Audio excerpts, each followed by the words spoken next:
തവളരവി. കഥ എഴുതിയത് പി വിശ്വനാഥൻ. ശബ്ദം ജയശ്രീ രാജേഷ്. വാശി പാലത്തിലേക്ക് കയറുന്നതിനു മുമ്പ് മാൻകൂട് ഘാട്കുപ്പർ റോഡിലെ തിരക്കിൽപ്പെട്ട് കിടന്നപ്പോൾ രവീന്ദ്രന് തോന്നി, ഇപ്പോൾ നടക്കുന്ന മേൽപ്പാലത്തിന്റെ പണി കഴിഞ്ഞാൽ സംഗതി എളുപ്പമാകും. എല്ലാ ദിവസവും ഈ ഭാഗത്തെ ഗതാഗതക്കുരുക്ക് സഹിച്ചുകൊണ്ട് യാത്ര ചെയ്യുന്നവരുടെ പ്രയാസം അപ്പോഴാണ് അയാൾക്ക് ശരിക്കും മനസ്സിലായത്. അന്ന് രാവിലെ വർത്തക് നഗറിൽ നിന്ന് പനവേലിലേക്ക് പോകാനായിരുന്നു രവീന്ദ്രൻ ഇറങ്ങിയത്. ഒരു സ്വകാര്യ സ്ഥാപനത്തിൽ സീനിയർ എഞ്ചിനീയർ ആയിരുന്നു അയാൾ. ഒരു വിദഗ്ധന്റെ പരിവേഷം ഇതിനോടകം കിട്ടിയിരുന്നു. പല ഫാക്ടറികളിലെയും സന്ദർശനം ഒരു വിദഗ്ധന്റെ വേഷത്തിലാണ്. അത്തരം ഒരു വിഷയവുമായി വർത്തക് നഗർ സന്ദർശിച്ച് മടങ്ങുകയായിരുന്നു. 11 മണിക്ക് പനവേലിലെ ഒരു പ്രൊജക്ട് സൈറ്റിൽ യോഗം നിശ്ചയിച്ചിരുന്നതിനാൽ സമയത്തിന് എത്തേണ്ടതുണ്ടായിരുന്നു. ജൂൺ മാസത്തിലെ മേഘാവൃതമായ ഒരു പ്രഭാതമായിരുന്നു അന്ന്. ഇടയ്ക്കിടെ ചെറിയ മഴ ചാറുന്നുണ്ടായിരുന്നു. അതിന്റെ ബുദ്ധിമുട്ടിൽപ്പെട്ട വാഹനങ്ങളുടെ നീണ്ട നിര പതുക്കെ നീങ്ങിക്കൊണ്ടിരുന്നു. ട്രാഫിക്കിന്റെ അസഹ്യത കുറയ്ക്കാൻ രവീന്ദ്രൻ കാറിനുള്ളിൽ കേട്ടുകൊണ്ടിരുന്ന മലയാള ഗാനങ്ങളിൽ ശ്രദ്ധ കേന്ദ്രീകരിച്ചു. ഒടുവിൽ വാശി പാലത്തിലേക്ക് കാറ് കയറി. ഒരു വശത്തേക്ക് 6 വരി പാതയായതിനാൽ പഴയതുപോലെ വാശി പാലത്തിൽ തിരക്കില്ല. പാലത്തിന്റെ മധ്യഭാഗത്തോടടുക്കുമ്പോഴാണ് കാറിൽ ഒരു അസ്വാഭാവിക ശബ്ദം കേട്ടത്. കിടക് കിടക് കിടക് ടക്. ശബ്ദം തോന്നിയതാണോ എന്നറിയാൻ രവീന്ദ്രൻ അല്പം ആശങ്കയോടെ സ്പീഡോമീറ്ററിലേക്കും ഡാഷ്ബോർഡിലേക്കും നോക്കി. കുറച്ചു നിമിഷങ്ങൾക്കകം എഞ്ചിൻ തന്നെ വാർണിംഗ് ലൈറ്റ് തെളിഞ്ഞു. ഇതെന്താ ഇങ്ങനെ? ഇനി എന്തു ചെയ്യും? അയാൾ കാറിന്റെ വേഗം കുറച്ചു. എന്നാൽ ശബ്ദം കൂടിക്കൂടി വന്നു. പെട്ടെന്ന് കാറിന്റെ ശക്തി കുറഞ്ഞു. ആക്സിലേറ്റർ അമർത്തി. വണ്ടി പ്രതീക്ഷിച്ച പോലെ മുന്നോട്ട് നീങ്ങുന്നില്ല. അയാൾ പാലത്തിന്റെ അരികിലായി വണ്ടി ഒതുക്കി ഓടിച്ചു നിർത്തി. പുറത്തിറങ്ങി നിരീക്ഷിച്ചു. പാലത്തിന്റെ നടുവിൽ ബ്രേക്ക് ഡൗൺ. പിന്നിൽ നിന്നുള്ള വാഹനങ്ങൾ ഹോൺ മുഴക്കി തുടങ്ങി.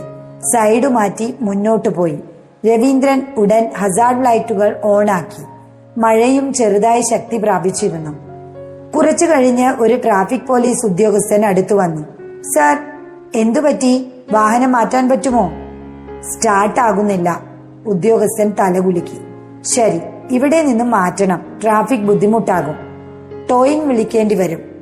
രവീന്ദ്രൻ ഇൻഷുറൻസ് കമ്പനിയുടെ റോഡ് സൈഡ് അസിസ്റ്റൻസ് നമ്പറിലേക്ക് വിളിച്ചു. കുറച്ച് ചോദ്യങ്ങൾക്ക് ശേഷം അവർ ട്രോട്ടക്ക് അയക്കാമെന്ന് പറഞ്ഞു. പാലത്തിന്റെ നടുവിൽ ഏകദേശം 40 മിനിറ്റ് കാത്തിരിക്കേണ്ടി വന്നു ടോവിംഗ് വണ്ടിക്കായി. ആ സമയത്ത് പാലത്തിനടിയിലൂടെ ഒഴുകുന്ന താനെ ക്രീക്കിലേക്ക് നോക്കിക്കൊണ്ട് രവീന്ദ്രൻ ഇരുന്നു. വർഷങ്ങളായി ഈ വഴിയിലൂടെ യാത്ര ചെയ്യുന്നുണ്ടെങ്കിലും ഇങ്ങനെ നിശ്ചലമായി ഇരുന്ന് ചുറ്റുപാടുകൾ കാണാൻ അവസരം കിട്ടിയിട്ടില്ല. ഒടുവിൽ ടോ ട്രക്ക് എത്തി. കാർ സൂക്ഷ്മമായി ഉയർത്തി വാശിയിലെ APMC മാർക്കറ്റിനടുത്തുള്ള ഒരു വർക്ക്ഷോപ്പിലേക്ക് കൊണ്ടുപോയി. വർക്ക്ഷോപ്പിന്റെ പേര് ജയ് ഓട്ടോ ഗാരേജ് എന്നായിരുന്നു. 2 മെക്കാനിക്കുകൾ ചേർന്ന് ഒരു വണ്ടി നന്നാക്കുന്നു. മധ്യവയസ്കനായ ഒരു മെക്കാനിക് വന്ന് കാറ് പരിശോധിച്ചു. സ്റ്റാർട്ട് ആയില്ല. പിന്നെ എന്തോ ചെയ്തു നോക്കി. സർ, ഫ്യുവൽ പമ്പിനും ബെൽറ്റിനും പ്രശ്നമുണ്ട്. അല്പം സമയമെടുക്കുന്ന ജോലിയാണ്. 2-3 മണിക്കൂർ എടുക്കും. അത്ര സമയമോ? വേണമെങ്കിൽ പോയിട്ട് വന്നോളൂ. വൈകുന്നേരത്തിനുള്ളിൽ റെഡിയാക്കാം. ഇവിടെ നിന്നും പോയാൽ പിന്നെയും വരണമല്ലോ. ഒരു 2 മണിക്കൂറിനുള്ളിൽ തീർക്കാൻ നോക്കാമോ? മറ്റു വഴിയില്ലാതെ രവീന്ദ്രൻ അവിടെ തന്നെ നിന്നു. അപ്പോൾ അകത്തു നിന്നും ഒരു കസേരയുമായി മെക്കാനിക് വന്നു. ഇരിക്കൂ സർ. രവീന്ദ്രൻ ഇരുന്നു. ചായക്കാരൻ എത്തി. സർ, ചായ വേണോ? ഒരു ചായ വാങ്ങി കുടിച്ചു. ചൂടുള്ള കട്ടിംഗ് ചായ കുടിച്ചുകൊണ്ടിരിക്കുമ്പോൾ വർക്ക്ഷോപ്പിന്റെ മറുവശത്ത് നിന്നൊരാൾ അയാളെ ശ്രദ്ധയോടെ നോക്കുന്നതായി തോന്നി. വെളുത്ത ഷർട്ട്, കണ്ണട, ചെറുതായി നരച്ച മുടി. അയാൾ അടുത്തേക്ക് നടന്നു വന്നു. ക്ഷമിക്കണം, നിങ്ങൾ രവീന്ദ്രൻ അല്ലേ? രവീന്ദ്രൻ അമ്പരന്നു. തുടർന്ന് സമ്മതിച്ചു. അതെ, പക്ഷേ എന്നെ ഇങ്ങനെ അറിയാം? മറുവശത്തുള്ള ആളിന്റെ മുഖത്ത് പുഞ്ചിരി വിടർന്നു. എടാ, എന്നെ മനസ്സിലായില്ലേ? ഞാൻ വിമൽ കുമാർ കെ എന്ന് വിളിക്കുമ്പോൾ പ്രസന്റ് സർ പറഞ്ഞിരുന്ന വിമൽ. ഒരു നിമിഷം രവീന്ദ്രന് വിശ്വസിക്കാൻ കഴിഞ്ഞില്ല. വിമൽ? ഇരുവർക്കും സന്തോഷം നിറഞ്ഞ നിമിഷം. സ്കൂൾ ജീവിതം കഴിഞ്ഞ് 30-ലേറെ വർഷങ്ങൾക്കു ശേഷം കാണുന്ന ഉറ്റ സ്കൂൾ സുഹൃത്ത്. അയ്യോ, എടാ നീയാണോ ഇത്? നിനക്ക് എന്നെ കണ്ടപ്പോൾ മനസ്സിലായി അല്ലേ? നിനക്ക് കുറച്ച് വയസ്സായല്ലോ. ഇരുവരും ചിരിച്ചു. അടുത്ത 1 മണിക്കൂർ സമയം എങ്ങനെ കടന്നുപോയെന്ന് അവർ അറിഞ്ഞില്ല. തകരാറിലായ വണ്ടി രവീന്ദ്രൻ മറന്നു.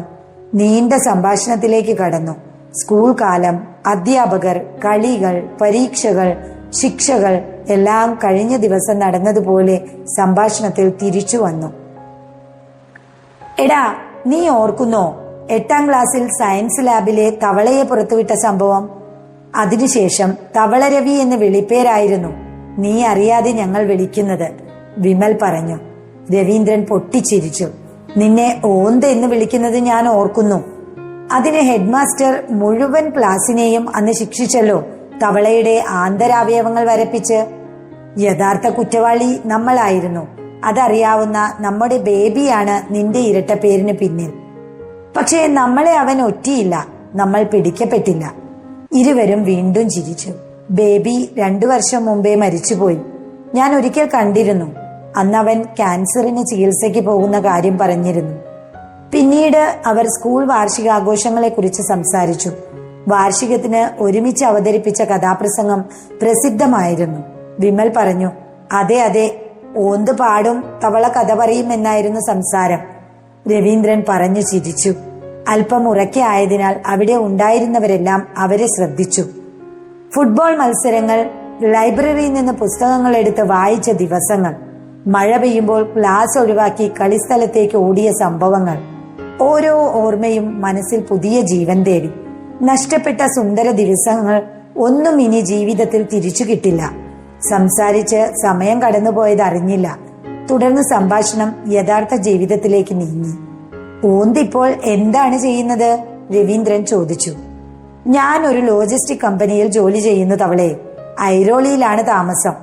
കുടുംബം, ഒരു ഭാര്യ, 2 മക്കൾ. മൂത്തവൻ എഞ്ചിനീയറിംഗിന് പഠിക്കുന്നു. വളരെ നന്നായി, രവി പറഞ്ഞു. നിന്റെ വിവരം പറയടാ. രവീന്ദ്രനും തന്റെ കുടുംബത്തെക്കുറിച്ച് വേഗം പറഞ്ഞു. ഭാര്യ മറാഠിയാണ്. 2 കുട്ടികളും. 2 പേർക്കും 2 ഭാഷയും അറിയാം. അമ്മയോട് മറാഠിയിലും എന്നോട് മലയാളത്തിലും പറഞ്ഞവർ ശീലിച്ചു. വീട്ടുഭാഷ ഇംഗ്ലീഷാണ്. മക്കളുടെ പഠനം, ജോലിയുടെ തിരക്കുകൾ, ജീവിതത്തിന്റെ മാറ്റങ്ങൾ. വിമൽ പെട്ടെന്ന് പറഞ്ഞു. അറിയാമോ, സ്കൂൾ കഴിഞ്ഞ ശേഷം എല്ലാവരും ഓരോ വഴിക്കായി. ചിലരെ കുറിച്ച് വിവരമില്ല. ചിലർ വിദേശത്തേക്ക് പോയി, ചിലർ നാട്ടിലുണ്ട്. പക്ഷേ ആ കാലം പോലൊരു കാലം പിന്നെ വന്നിട്ടില്ല. രവീന്ദ്രൻ സമ്മതിച്ചു.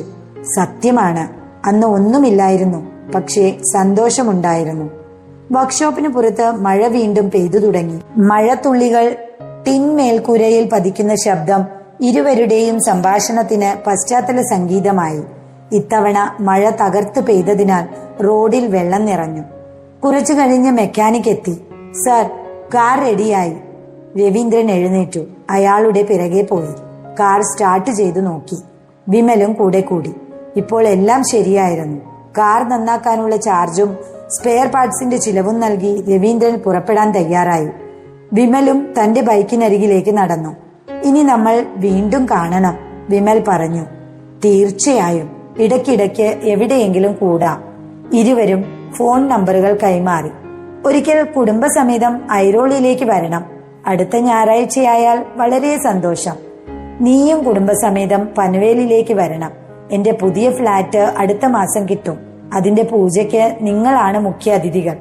അന്ന് തീർച്ചയായും ഞങ്ങൾ എത്തിയിരിക്കും. ഒരു നിമിഷം ഇരുവരും പരസ്പരം നോക്കി നിന്നു. ഇങ്ങനെയൊരു കണ്ടുമുട്ടലിന് കാരണക്കാരൻ ദേ തയ്യാറായി കിടക്കുന്നു. ജീവിതത്തിന്റെ തിരക്കിൽ നഷ്ടപ്പെട്ടു പോയൊരു സൗഹൃദം അന്ന് വീണ്ടും തിരികെ കിട്ടിയിരിക്കുന്നു. പൊക്കോട്ടെ, കാണാം. രവീന്ദ്രൻ കാറിൽ കയറി കാർ സ്റ്റാർട്ട് ചെയ്തു. വർക്ക്ഷോപ്പിന്റെ റോഡിൽ നിന്നും ഇറങ്ങി പനവേലിലേക്കുള്ള പാം ബീച്ച് റോഡിലേക്ക് കാർ തിരിഞ്ഞു.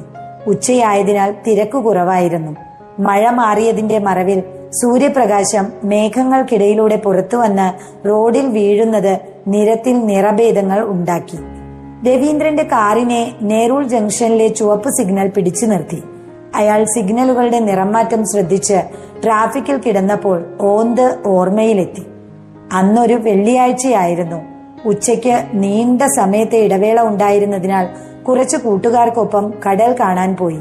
വിമലും ഉണ്ടായിരുന്നു. ആ വഴിയാണ് വിമലിന്റെ വീടും. കടൽ കണ്ടപ്പോൾ ചിലർക്ക് കടലിൽ ഇറങ്ങണമെന്ന് തോന്നി. കടൽ തിരയിൽ കളിക്കുന്നതിനിടയിൽ വിമൽ കടലിൽ വീണു. നിക്കറും ഉടുപ്പും നനഞ്ഞു. തിരികെ വന്നപ്പോൾ വിമൽ വീട്ടിൽ കയറി വേഷം മാറിയാണ് സ്കൂളിലേക്ക് വന്നത്. ഉച്ച കഴിഞ്ഞും ആദ്യത്തെ പീരീഡ് കണക്ക് സാറിന്റെ ക്ലാസ് തന്നെയായിരുന്നു. വിമലിന്റെ പുതിയ വേഷം സാർ കണ്ടു. ക്ലാസ്സിൽ എണീപ്പിച്ചു നിർത്തി. കണക്കിലെ കളികളുമായി ക്ലാസ് തുടരാനായി സാർ ബോർഡിലേക്ക് തിരിഞ്ഞു. വിമലിന്റെ പിന്നിലിരുന്ന തോമസ് ആണ് ഉറക്കെ പറഞ്ഞത്, "ഈ ഓന്തിനെ ഇരുത്തു സാറേ, ബോർഡ് കാണുന്നില്ല." ക്ലാസ്സിൽ മൊത്തം ചിരിമഴ പെയ്തു. തോമസിനെ സാർ ക്ലാസ്സിൽ നിന്നും ഇറക്കി വിട്ടു. വിമലിനെ ഞങ്ങൾ കുട്ടികൾ എല്ലാവരും കൂടി പിന്നീടുള്ള കാലം ഓന്ത് എന്ന് വിളിച്ചു പോന്നു. ആ ഓന്താണ് തന്നെ കണ്ടതും രവീന്ദ്രൻ എന്ന് തിരിച്ചറിഞ്ഞ് ഓടിയെത്തിയതും. ഓന്തിന് വലിയ മാറ്റം വന്നിട്ടുണ്ട്. സിഗ്നലിന്റെ നിറം പച്ചയായി മാറി. രാവിലെ വാശിപാലത്തിന് മുകളിൽ സംഭവിച്ച ബ്രേക്ക് ഡൌൺ രവീന്ദ്രനെ വല്ലാതെ അസ്വസ്ഥനാക്കിയിരുന്നു. അന്നത്തെ കാര്യങ്ങൾ തീരുമാനിച്ചതുപോലെ നടന്നില്ലെങ്കിലും ചിലപ്പോൾ ജീവിതത്തിലെ ചെറിയ തടസ്സങ്ങൾ പോലും വലിയ സമ്മാനങ്ങളായി മാറും. ജീവിതത്തിൽ കിട്ടിയ അപ്രതീക്ഷിത സമ്മാനമായിരുന്നു വളരെ കാലങ്ങൾക്ക് ശേഷം ഓന്ത് തവളയെ കണ്ടുമുട്ടിയത്. കാർ മുന്നോട്ട് നീങ്ങിക്കൊണ്ടിരുന്നു. പിന്നിലേക്ക് മറയുന്ന പാം ബീച്ച് റോഡിലെ തിരക്കിനിടയിൽ നിന്ന് ഒരു പഴയ ആ സൗഹൃദത്തിന്റെ ഓർമ്മകൾ മാത്രം തവള രവിക്കൊപ്പം പനവേലിലേക്ക് യാത്ര തുടർന്നു.